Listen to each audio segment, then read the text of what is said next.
The firm was my fortress. Its glass and steel bones were an extension of my own spine, its hushed, pressurized air the same I'd been breathing for 3 decades. I had built a life within these walls, a life of measured clauses and papier on paper, a life where emotion was a liability and control was the only currency that mattered. My corner office on the 54th floor was the command center, a sanctuary of ordered solitude. From here, I could see the entire city splayed out like a circuit board, a complex system I understood, a system that, unlike the human heart, followed predictable rules. Tonight, like most nights, the building was a hollowed-out carcass. The frantic energy of the day had bled out, leaving behind only the low hum of the servers and the ghostly glow of emergency lighting in the long corridors. I was a creature of this nocturnal silence. It was here, in the profound quiet, that I did my best work, sharpening arguments until they were sharp enough to draw blood, dissecting contracts until every potential weakness was exposed and cauterized. My armor was professionalism. It was a perfectly tailored suit, a stoic expression, a reputation for being ruthlessly effective and emotionally detached. It had served me well. It had made me senior partner. It had also made me profoundly, cavernously lonely. A truth I kept locked in a part of my mind so deep I could pretend it didn't exist. But lately, a crack had appeared in the foundation. His name was Julian. I had hired him myself. Saw the raw, hungry intelligence in his eyes during the interview, a fire I recognized because it was the ghost of my own. He was brilliant, a once-in-a-generation legal mind. That was the official reason I'd taken him under my wing. That was the lie I told myself, the neat, professional justification for an obsession that was anything but. The lie was my new shield. I am mentoring him. He is a valuable asset to the firm. I am securing the firm's future. These were the lines I repeated internally, a mantra to ward off the truth. The truth was that watching him work was like watching a master craftsman. The truth was that his presence in the bullpen, a pool of warm light and focused energy in the vast impersonal space, had become a focal point for my own scattered attention. I would find excuses to walk past his desk, my gaze snagging on the way he'd push his glasses up his nose with a single finger, his brow furrowed in concentration. I noted the minute details with the same precision I applied to a legal brief. The frayed cuff of his left sleeve, the way he chewed on the end of a pen when grappling with a particularly thorny problem, the shadow of exhaustion that was beginning to stain the skin beneath his eyes, a smudge of vulnerability on an otherwise confident canvas. He was everything I had been, and everything I had lost. The passion hadn't yet been calcified into pragmatism. The hope hadn't yet been eroded by decades of watching people at their worst. I envied that fire, and in a way I couldn't articulate. I wanted to protect it. I wanted to stand between him and the slow, grinding machinery of this life that would inevitably try to extinguish it. That was the lie. The professional line. The truth was a magnetic pull, a gravitational force I couldn't name and didn't dare analyze too closely. It was the simple, terrifying fact that in a life of sterile silence, Julian had become the only thing that felt loud. Then came the Atherton merger. It wasn't just a case. It was a leviathan.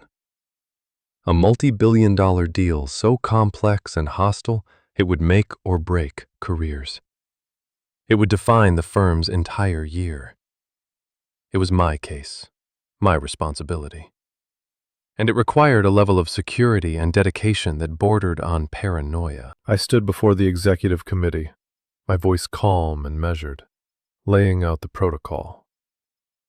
For the final 72 hours, all work will be conducted from a secure war room on the 48th floor. No outside communication, No leaving the premises. A core team will remain on site until the deal is closed. It was a logical, defensible strategy. It was also a perfect excuse. When I posted the list for the core team, Julian's name was directly under mine. It was a foregone conclusion. He was the sharpest mind I had on the granular details of the deal. No one would question it. No one would see the selfish, desperate motive hidden beneath the impeccable logic. I was creating a cage, an inescapable, shared space where the professional armor would be tested under the immense pressure of proximity and exhaustion. I was engineering a boundary breach, telling myself it was for the good of the firm. The war room was a hermetically sealed world. Whiteboards covered in frantic scrawls, long tables buried under mountains of documents, the air thick with the smell of stale coffee and ozone from the humming servers.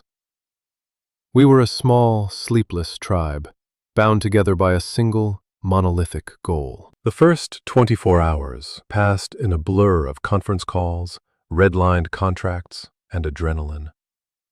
The normal hierarchies of the firm dissolved, replaced by a raw, functional meritocracy.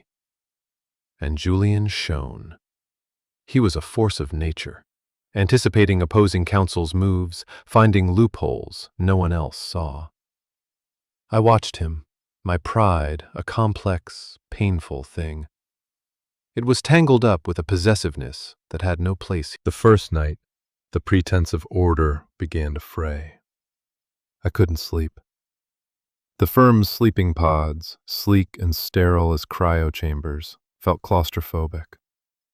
My mind, usually a quiet engine of logic, was a cacophony of noise.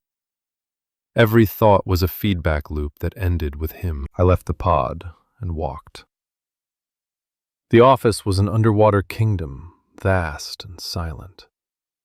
The city lights outside the floor-to-ceiling windows were like distant, cold stars. I was drawn back to the war room, pulled by that invisible tether, and there he was. He had fallen asleep at the table, his head pillowed on a stack of due diligence binders. His laptop cast a pale blue light on his face, carving out the sharp line of his jaw and deepening the shadows of his fatigue. His glasses were askew. One hand was curled loosely near the keyboard, his chest rising and falling in a slow, steady rhythm. The rule book, the one I had written for myself over 30 years, was clear. Rule 14. Maintain professional distance. Rule 27. Do not intrude on a colleague's personal space. Rule 4. Never show weakness or acknowledge it in others in a personal capacity. I should have woken him. Told him to use a sleeping pod. Made a clipped, professional comment about the importance of rest for performance. I did none of those things. Instead, I found myself moving silently toward the small annex where they kept supplies.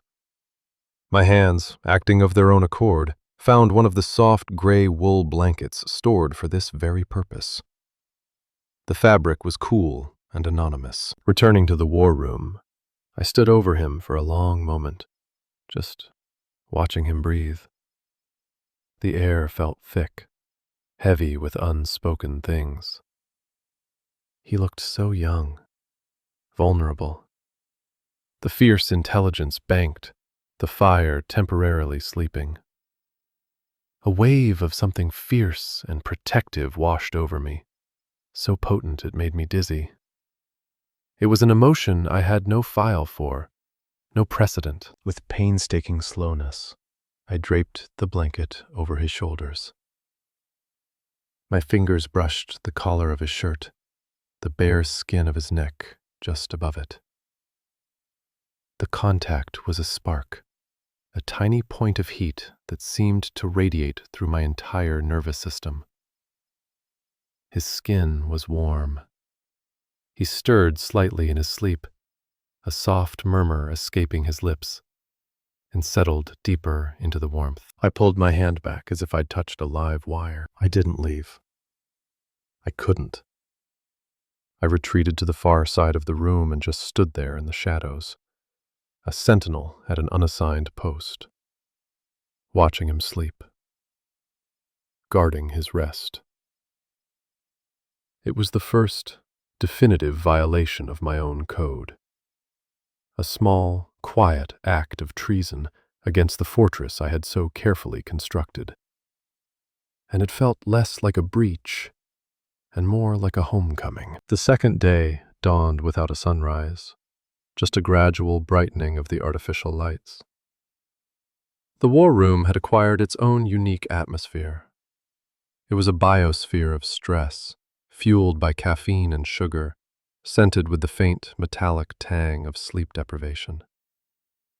For me, it had become a sensory torture chamber. My world, once broad and abstract, had shrunk to the dimensions of this room, and at its center was Julian. Every detail of his presence was magnified, amplified, by the forced intimacy and my own hypervigilant state. I was acutely aware of the space he occupied, the way he shifted the air when he walked past me. I learned the sound of his breathing, the sharp intake of breath when he uncovered a critical flaw in a document, the slow, steady exhale when he was deep in thought. The scent of his coffee, dark and bitter, was a constant. But underneath it, when he leaned close to point something out on my screen, there was another scent. Faint, clean, the generic soap from the firm's showers. But on him, it smelled unique, grounding. I found myself breathing a little deeper when he was near, a subconscious act I would only register and analyze moments later, my cheeks burning with a heat that had nothing to do with the room's temperature. His body was a source of radiating heat, a small sun in my cold, orderly universe.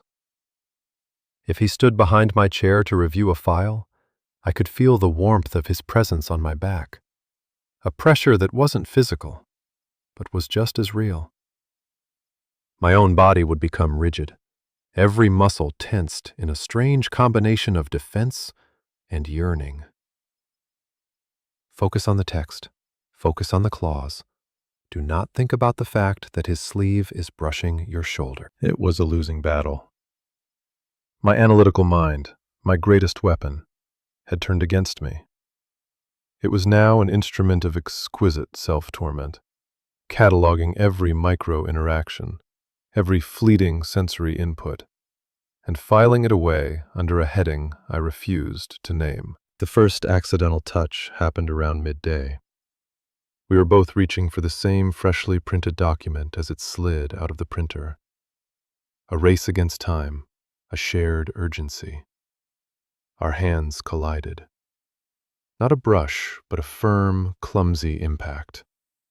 The back of his hand against my palm, his fingers tangling with mine for a split second. It was like a jolt of electricity, a static shock that jumped the gap between us and shot straight up my arm, lodging itself in my chest. His skin was warm and dry. For that infinitesimal moment, I felt the shape of his knuckles, the fine bones of his hand. I snatched my hand back. "Sorry," I managed, my voice a low rasp. "My fault," he said quickly, his gaze flicking up to meet mine before darting away. A faint flush crept up his neck.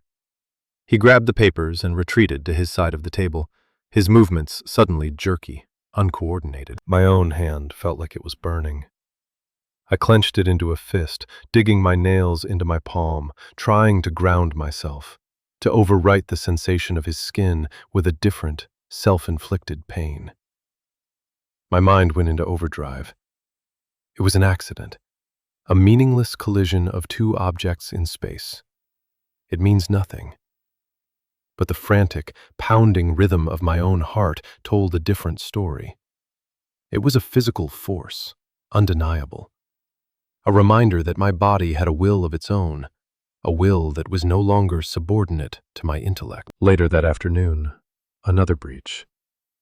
The hallway leading to the small kitchen was narrow, a bottleneck designed for single-file passage. I was heading for more coffee, a necessary evil, when he came out, moving too fast, distracted. He stumbled, a briefcase slipping from his grasp. Instinct took over. My arm shot out, my hand clamping around his bicep to steady him. This time, the contact was longer, firmer. Through the thin fabric of his dress shirt, I felt the solid, coiled strength of the muscle beneath my fingers. It was a shock, the living, breathing reality of him. He wasn't just a brilliant mind. He was a physical presence, solid and warm and real. He looked up at me, his eyes wide. We were close. Too close. I could see the faint stubble on his jaw, the tiny fleck of gold in the brown of his irises. I could feel his breath on my chin. The air between us became thick, heavy, charged with a voltage that made the hair on my arms stand up. I held on for a fraction of a second too long. A beat of time that stretched into an eternity. Long enough for the nature of the touch to change from a simple act of steadying him into something else entirely. Something possessive. Something that asked a question that I let go. Careful, I said.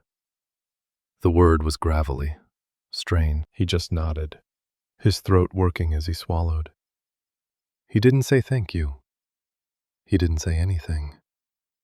He just looked at me, his expression unreadable but intense, before gathering his briefcase and quickly moving past me down the hall. I stood there for a full minute, my hand still tingling, the ghost of his warmth and solidity imprinted on my palm. I had built my fortress with walls of logic and emotional distance, but physical contact was a different kind of weapon. It was a battering ram, and my walls were beginning to crumble. The final 72 hours stretched and warped time. Night bled into day and back again. The world outside the 48th floor ceased to exist. Our small team was running on fumes, a volatile mixture of caffeine, cortisol, and sheer willpower. The air was thick with fatigue. Tempers were short. But the work was getting done. It was late on the second night. The rest of the team had finally succumbed to exhaustion, retreating to the sleeping pods or collapsing in chairs in the lounge.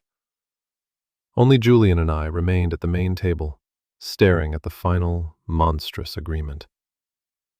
We had been silent for an hour, each lost in our own section of the document, the only sound the soft click of our keyboards and the rustle of paper. I was reviewing a particularly vicious indemnity clause when he spoke. "I think I found a way around the non-compete for the executive team," he said. His voice was raw, frayed at the edges, but underneath the exhaustion, there was a spark of triumph. I looked up. He was leaning forward, his forearms on the table, his gaze fixed on me. The overhead fluorescent lights were harsh, unforgiving. They carved deep lines of fatigue around his eyes and mouth, stark evidence of the toll these last few days had taken. He looked both exhausted and incandescently alive. He began to explain his strategy, his words coming faster as his passion took over.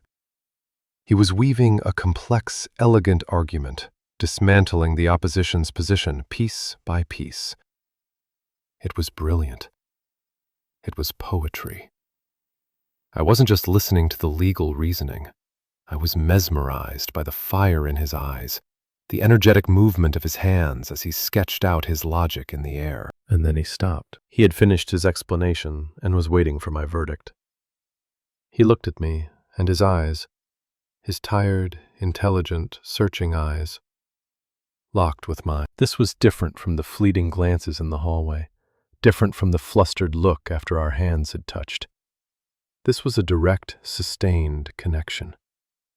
The professional mask he wore, the one that mirrored my own, simply dissolved. The frantic energy of his explanation receded, and what was left was a raw, unguarded stillness. His gaze wasn't that of a junior partner seeking approval from a senior. It was deeper. It was a question. It was a mirror. In the depths of his eyes, I saw not just his own bone-deep weariness, but a reflection of my own. He wasn't just looking at me. He was seeing me.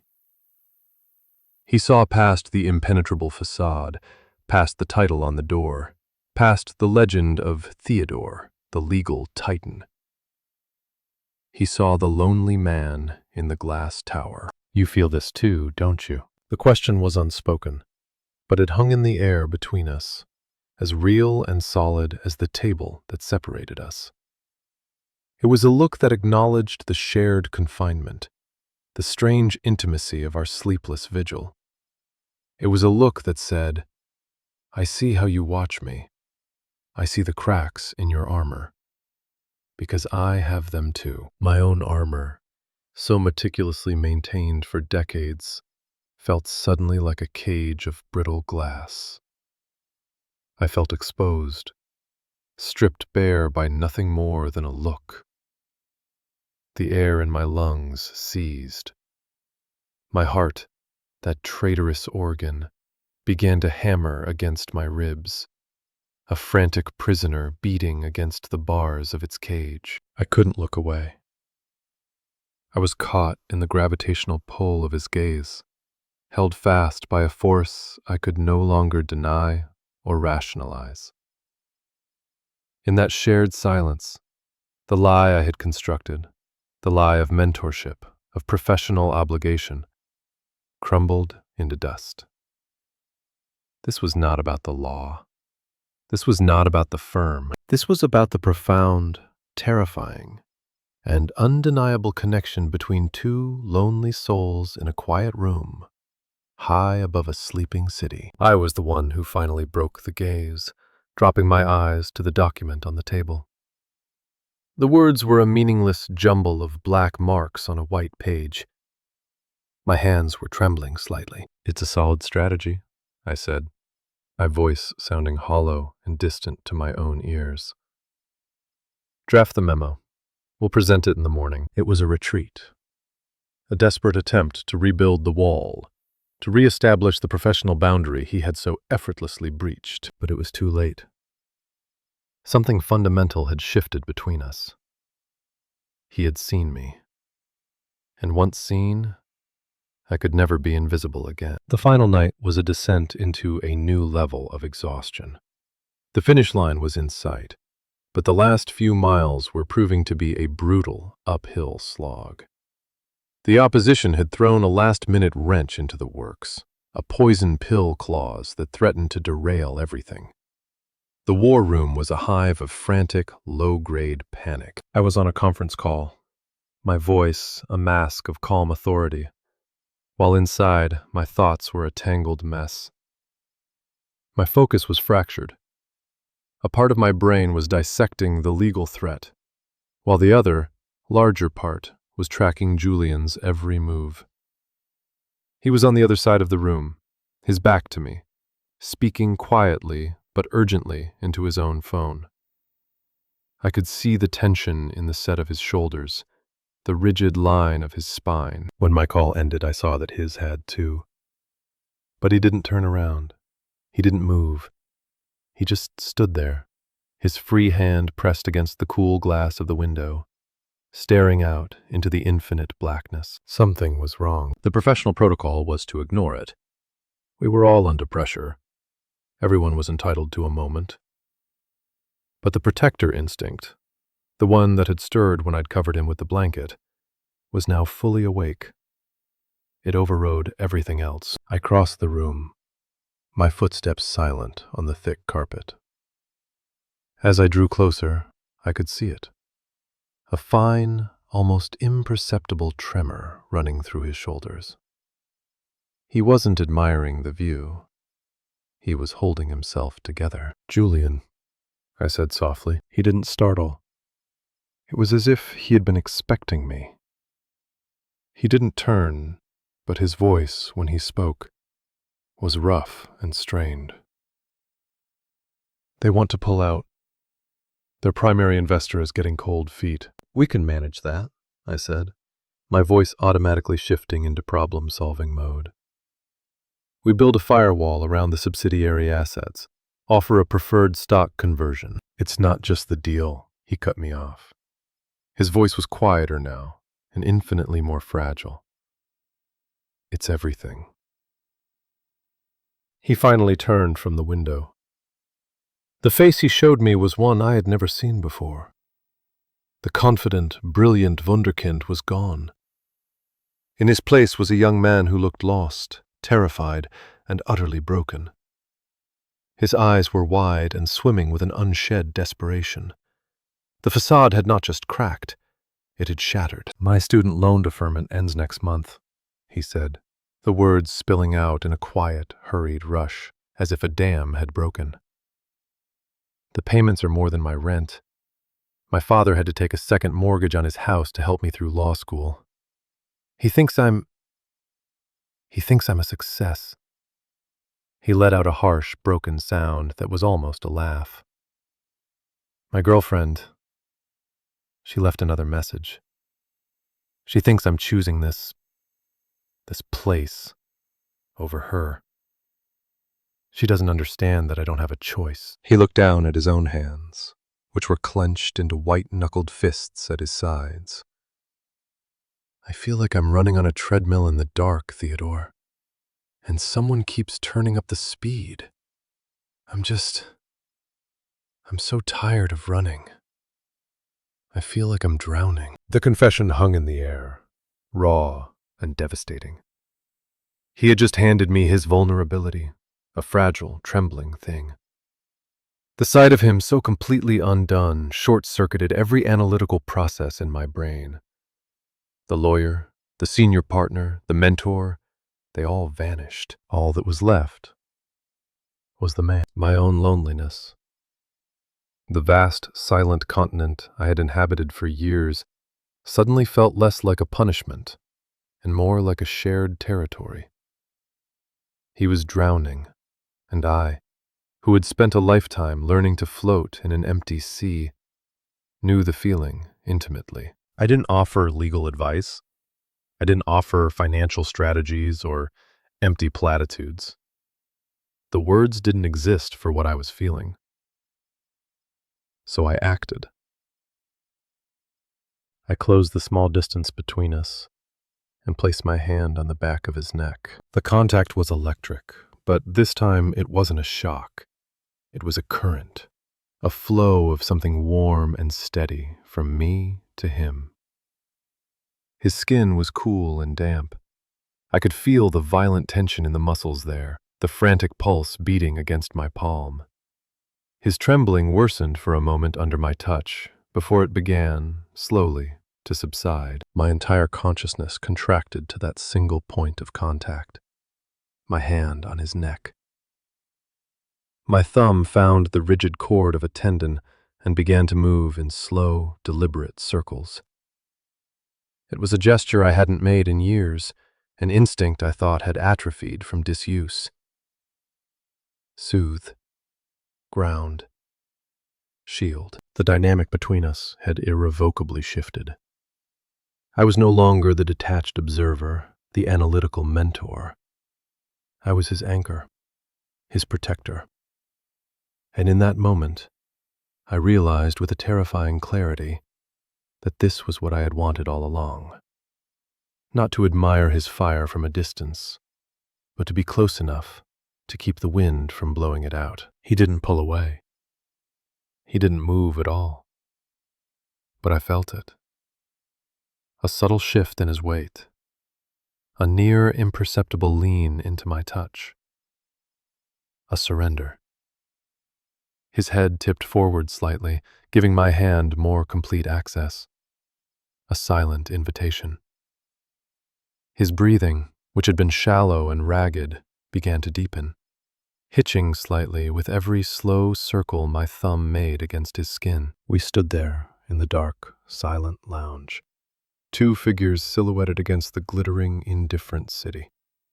The monumental weight of the Atherton merger, the frantic energy of the war room, the entire world outside this small, consecrated space, it all fell away. All that existed was the pressure of my palm against his neck, the shared rhythm of our breathing, and the heavy, loaded silence. My own armor was gone. It hadn't just cracked, it had melted away under the heat of his confession, under the weight of my own desperate need to offer comfort. I felt vulnerable, exposed, but for the first time in as long as I could remember, I didn't feel alone. I had stepped out of the fortress, and instead of finding danger, I had found this fragile, vital connection. The silence stretched, no longer tense, but filled with a new, fragile kind of understanding. The trembling in his shoulders had almost completely stopped, but my hand remained where it was, a permanent fixture. I had crossed a line from which there was no retreat, and I didn't want to retreat. I wanted to build a new fortress, here, around him. His breath hitched, a soft, broken sound in the stillness. And then he spoke. His voice was a bare whisper, not even aimed at me, but at the glass, at the night, at the space between us. Don't let go. 3 words. They were not a request. They were a plea, a command, a raw, desperate admission of need that shattered the last, paper-thin wall of pretense between us. It was the verbalization of every unspoken question, every charged glance, every accidental touch from the last 48 hours. It was a direct challenge thrown at the feet of my lifelong code of conduct. Don't let go. It made the subtext explicit, dragging our hidden, fragile thing into the harsh light. My mind, my old ally, screamed at me. Retreat. Re-establish the boundary. Say something professional. Say anything. The rule book, its pages now yellowed and brittle, flew open in my head. This is your junior partner. This is a violation of every ethical and professional standard you have ever held. This is career suicide. This is madness. But the voice of reason was a distant whisper, drowned out by the roaring in my ears. The frantic beating of my own heart was the only sound that mattered. That and the feeling of his pulse under my palm, a fragile, fluttering bird. The raw, undisguised need in his voice was a hook that had lodged itself deep in my soul. To let go now would be an act of cruelty.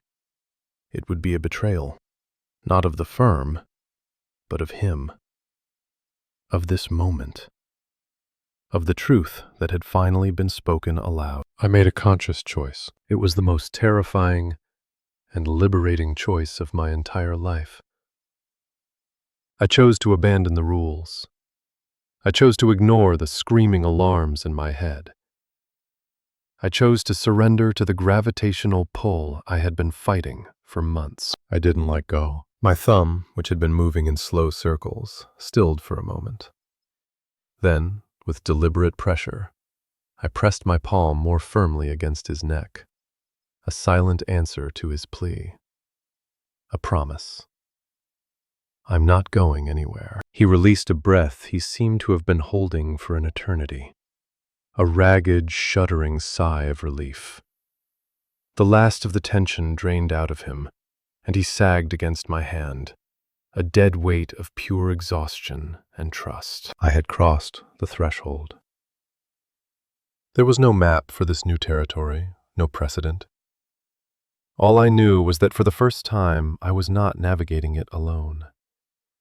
The fortress had fallen, and I was standing in the ruins, not with fear, but with a strange, terrifying sense of hope. I was no longer observing. I was participating, and it was the only thing that felt real. The moment stretched, held in the amber of the city lights. My hand was a warm, living manacle on his neck, and his quiet surrender was my own. We had reached a precipice, and with his 3 whispered words, he had invited me to jump. By not letting go, I had jumped with him. Now, there was only the fall. Slowly, deliberately, I used the pressure of my hand to turn him. He moved without resistance, his body pliant, his gaze lifting to find mine. In his eyes, I saw the reflection of my own turmoil, my own fear, and my own desperate yearning. The exhaustion was still there, but it was now overlaid with a dawning, incredulous hope. He was looking at me as if I held the answer to a question he'd been too afraid to ask. My own voice, when I finally found it, was a stranger to me. It was stripped of its usual cadence of authority, scraped raw by emotion. "This isn't about the case," I said. The words hung in the air, a stark and simple confession. My confession. It was the verbal dismantling of the entire lie, the scaffolding of professional justification I had built around my obsession with him. It was an admission that my mentorship, my focus, my presence here in this room at this ungodly hour had been a charade. "It hasn't been for a long time," I added, the truth of it landing with the weight of a physical blow in my own chest. Julian's eyes widened, not with shock, but with a profound, soul-deep recognition. It was the look of someone who has been speaking a language only they understand, only to finally hear it spoken back to them. A wave of relief so powerful it was visible, washed over his features, softening the sharp lines of his stress. The last of his defenses crumbled. "I know," he whispered. 2 words. His confession. His absolution. And then the world tilted on its axis. The remaining space between us collapsed. He didn't step forward. He surged, a tide of desperation and relief. His arms snaked around my waist, pulling me against him with a surprising strength. His face buried itself in the crook of my neck, his cheek hot and rough with stubble against my skin. It wasn't a gentle embrace. It was a collision. It was the desperate, frantic clutching of a drowning man who has finally found purchase. I could feel the frantic, rabbit-quick beat of his heart hammering against my own chest, the 2 rhythms warring for a moment before starting to fall into a desperate, synchronized cadence. My own arms, clumsy and stiff from decades of disuse, came up to encircle him. One hand splayed across the shuddering expanse of his back, the other moving to cradle the back of his head, my fingers tangling in his soft hair. I pulled him closer, instinctively trying to absorb the tremors that still racked his body, trying to offer the solid, unyielding strength of my own frame as a bulwark against whatever storm was raging inside him. He made a sound, a muffled, broken groan against my neck, and his grip tightened, his fingers digging into the fabric of my shirt. It was the sound of a pain too deep for words, of a pressure finally, mercifully, released. I breathed him in. The scent of him was overwhelming, an intoxicating mix of stale coffee, clean soap, and the unique, musky scent of pure exhaustion. It was the scent of our shared confinement, the scent of this strange, intense intimacy we had forged in the crucible of the war room. It was the scent of him, and my mind, for once, didn't try to analyze it. It just accepted it. It cataloged it as home. This was the surrender. Not just his, but mine. It was the complete and total collapse of the walls I had spent a lifetime building. I was holding him, grounding him, but he was anchoring me, pulling me out of the sterile isolation of my own mind and into the messy, chaotic, beautiful reality of the physical world. The weight of him in my arms was the most real thing I had felt in 30 years. There was no thought of the firm, of ethics, of consequences. The vast, complex machinery of my analytical mind had ground to a halt. All that was left was this: the desperate, grounding weight of another human being, the heat of his body seeping through my clothes, the sound of his ragged breathing in my ear, the frantic, steady beat of his heart against mine. This was not about lust. It was about need. A need so profound, so elemental, it transcended the physical. It was the need to be held, the need to be seen, the need to not be alone in the dark. We stood there, locked together in the center of the dark, silent lounge. Two collapsing fortresses leaning against each other, creating a new, stronger structure. The city lights blurred into a soft, impressionistic smear through the tears that, to my distant surprise, were now tracking silently down my own face. It was the final, absolute surrender, a quiet, desperate, and perfect collapse. Time ceased to have meaning. We stood locked in that embrace for what could have been minutes or an eternity. The frantic energy of the initial collision slowly bled away, leaving in its wake a profound, heavy stillness. The desperate grip softened into a secure hold. The frantic, warring heartbeats slowed, settling into a deep, resonant rhythm, a single pulse in the quiet room. Julian's ragged breathing evened out, deepening into the slow, steady cadence of someone on the edge of sleep. The tremors in his body ceased completely. He was a dead weight in my arms, but it wasn't the weight of despair anymore. It was the weight of trust. Complete, unconditional trust. My own body, which had been a rigid pillar of tension for as long as I could remember, began to soften.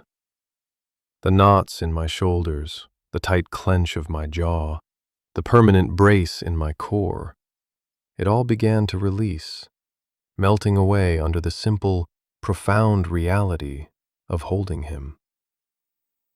I was not Theodore, the senior partner.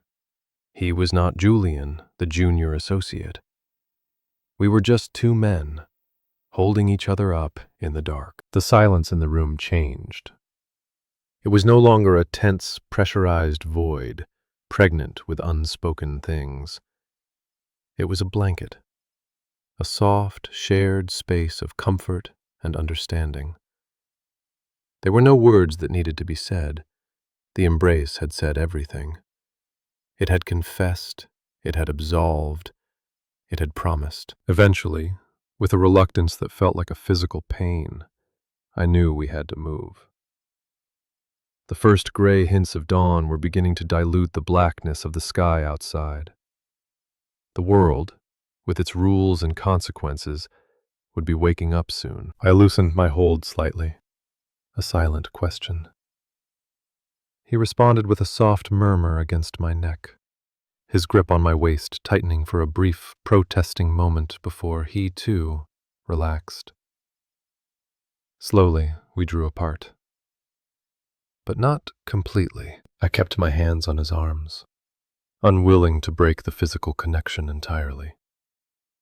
He kept his head bowed for a moment, as if gathering himself, before lifting it to meet my gaze. His face was transformed. The raw panic and desperation were gone. His eyes, though still shadowed with exhaustion, were clear. The frantic, hunted look had been replaced by a quiet, vulnerable calm. He looked at me, and there was no more fear, no more uncertainty, There was only a deep, quiet knowing. An entire conversation passed between us in that single, silent look. It was a pact, an unspoken agreement that what had happened here was real, that it mattered, and that we would not, could not, go back to what we were before. We would face whatever came next, together. I gave a slight, almost imperceptible nod. I'm with you.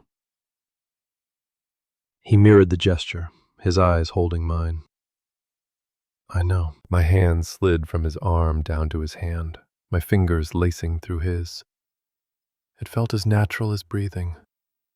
His hand was warm, his grip firm, grounding. A simple, declarative act. We are this now. I turned, not back toward the chaotic energy of the war room, but away from it. I tugged gently on his hand, and he followed without hesitation. The Atherton merger, the culmination of months of work, the monolithic beast that had dominated our lives, seemed like a distant, unimportant memory. The real victory wasn't in that room. It was here. We walked, hand in hand, through the silent, echoing halls of the firm. The hallways that had once represented the boundaries of my sterile, controlled world now felt like a pathway out of it. The glass walls of the offices reflected our twinned image. Two men, their formal clothes rumpled, their faces etched with fatigue, their hands linked between them. We passed my own corner office, the glass box on the 54th floor, my fortress. It looked cold and empty. A museum exhibit from a life I no longer lived. I realized then that true strength wasn't found in the height of the walls you build to protect yourself. It wasn't in the armor of professionalism or the shield of a fearsome reputation. True strength was in having the courage to tear down those walls. It was in the terrifying, breathtaking vulnerability of letting someone in. It was in the quiet surrender to a force more powerful than logic. My entire career had been a series of battles fought and won in courtrooms and boardrooms. But the only war that ever truly mattered was the one I had just lost. And in that loss, I had found everything.